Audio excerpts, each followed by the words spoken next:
Will drinking protein without working out lead to weight gain? Hello everyone. Today we're going to delve into the relationship between nutrition and exercise, specifically focusing on protein intake. You've probably wondered, will drinking protein without working out lead to weight gain? Well, let's uncover the science behind this and give you a clearer understanding. What is protein and why is it important? Protein is one of the three macronutrients, alongside carbohydrates and fats. They are the building blocks of our bodies, and are essential for muscle repair and growth. Without sufficient protein, our bodies can't build or maintain muscle mass effectively. What happens when you consume protein without working out?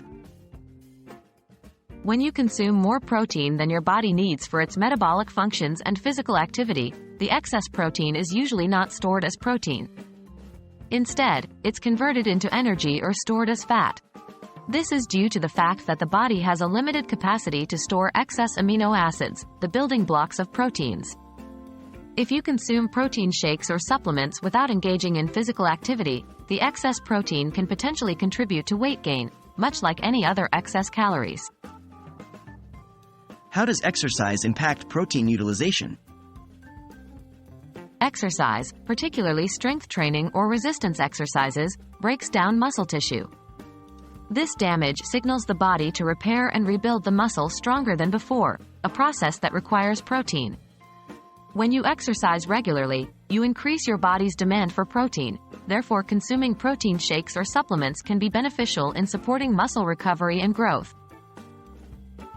What's the right balance?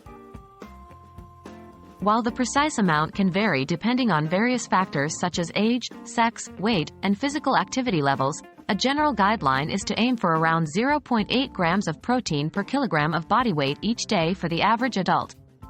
For people engaging in regular resistance exercise or strength training, this amount can increase up to 1.2 to 2.0 grams per kilogram of body weight. It's essential to balance your protein intake with physical activity. Consuming too much protein without the right amount of physical exercise can lead to weight gain, while not consuming enough protein with high physical activity can lead to muscle loss or injury. So, in conclusion, while protein is vital for our bodies, like all things, it must be balanced. Without physical activity, excess protein can lead to weight gain, just like any other source of calories. Therefore, it's essential to tailor your protein intake to your activity levels and not just consume protein without considering the other aspects of your lifestyle and health. Remember, it's always best to consult with a registered dietitian or nutritionist if you have specific dietary needs or concerns. Thanks for watching, and remember, moderation is key to a healthy lifestyle.